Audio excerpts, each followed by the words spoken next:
News every 15 minutes, weather every 10, and sports twice an hour. Newstalk, KGVO, AM 1290 and now 101.5 FM. You're listening to Montana Morning with Peter Christian. The search is on for missing children across the state. Good morning, everyone. It's Montana Morning. It's Tuesday, October 27, 2015. And right now we have a cloudy sky, 38 degrees. There is an amber alert over most of Montana, not just for 2, but actually 3 missing children. Our newscast this morning sponsored by Bulls Eyewear, where they offer some of the lowest prices in town on contact lenses. See Lynette at Bulls Eyewear, 2910 South Reserve. Our top story this morning, the Billings Police Department issued an amber alert yesterday asking for the public to be on the lookout for a Kia Sophia. That vehicle has been found. However, the children are still missing. Lieutenant Casey Hafner describes what led up to that alert. Billings police officers were dispatched to 3021 3rd Avenue North, the Center for Children and Families, to investigate a parent who had fled with her non-custodial children. Officers learned that Maria Sandoval, a 33-year-old Billings resident, she's described as 5'7", 190 pounds, with black hair and brown eyes, had gone to the center for a scheduled visitation with her 2-year-old daughter, Gabriella Stratton, and her 4-month-old daughter, Abigail Stratton. Lieutenant Hafner said when the on-staff person left the room, Sandoval took the children and fled the building. The biological father, Donald Stratton, a 34-year-old Billings resident, described as a 6-foot-tall, 170 pounds with brown hair and hazel eyes, may also be involved in the missing children. Now, we do have an update on this incident. One person is now in custody. The mother, Maria Sandoval, has been taken into custody in Vaughan, that's in Cascade County, not far from Great Falls. The children and the male suspect have not yet been located. 2 small children abducted by non-custodial parents under life-threatening circumstances. Both of the parents were believed to be involved with drugs. They believed to be heading into the Great Falls area in a blue-gray 1994 GMC Suburban with Montana license plate number 3C9021H. If anyone has any information here in our area and our listening audience, please contact the Missoula Police Department, 406-657-8460. We have received a second alert. The Montana Department of Justice has issued a missing or endangered persons alert, or a MEPA alert, on behalf of Helena Police Department for 16-year-old Cheyenne Peterson. She was reported missing from Helena about 3:20 yesterday afternoon.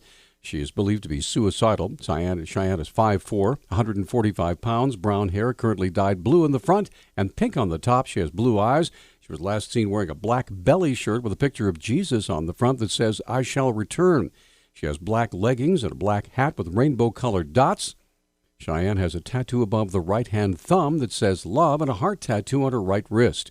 If she is located, please contact the Helena Police Department. That number 442-3233. Now, the opening weekend for Western Montana hunters was successful for the most part. Education and Public Relations Coordinator for Fish, Wildlife, and Parks, Vivica Krauser, has details. Across the region, we had 2,864 hunters go through one of the 3 check stations, 100 elk harvested, 29 mule deer, 76 whitetails, and then a handful of black bears and moose that came through the stations. Krauser breaks down the statistics for both hunters and game. A total of 212 animals through the hunter check stations, and that is compared to 183 on opening weekend last year. And so those numbers bumped the hunter harvest success up from 6.5% on opening weekend in 2014 to 7.5% this year. Blackfoot area wildlife biologist Scott Eggman said there were no injuries reported over the weekend coming through his Bonner check station. A man is facing an assault charge after he reportedly attempted to choke a man at a Billings park, stopping only after he was threatened with a gun. The Billings Gazette reports 37-year-old Levi Petrov was charged with aggravated assault in Yellowstone County Court yesterday in connection with the alleged attack. Court documents say Petrov arrived at the park to find his wife sitting with the other man inside a truck. Petrov jumped in the back of the truck, broke through the back window, and began choking the man. The man said he began to lose consciousness, but eventually managed to free himself. He grabbed his pistol and threatened Petrov with it. Petrov told police he acted in self-defense and left the scene after the man drew the gun. Environmental groups are speaking out about Montana Attorney General Tim Fox's decision to join a lawsuit that would block the carbon rules section of President Obama's Clean Power Plan. Ed Gullick with the Northern Plains Resource Council, a conservation and family agricultural group in Billings, said the state needs to move away from fossil fuels, but to do it in a responsible way. I think the big challenge we have now is to work to make sure that the transition is done in a really just manner, that hardworking Montanans who are working in affected industries are able to retrain for the clean energy economy. The Attorney General said the carbon rule would cause job losses and cost billions to implement, leading to a spike in electricity costs. But Gullick said these concerns are unfounded. Wind power is less expensive, and there are certainly at least as many jobs in the clean energy industry as there are from fossil fuel-based sources. So there will be some bumps in the road as we make a transition to a cleaner economy, but I would not expect to see a loss in jobs or an increase in electricity costs. Montana has 5 coal-fired power plants, which are the largest source of industrial air pollution in the state, not to mention the largest contributor to our electric power. Missoula County Election Center will open a one-day satellite office on the University of Montana campus today. Elections Administrator Rebecca Connors says the satellite office is an experiment to see if on-campus voting will boost turnout. The satellite office is actually going to be 2 different offices issuing ballots at the same time. So that hasn't been done before for our office before. We've always been on county property issuing ballots.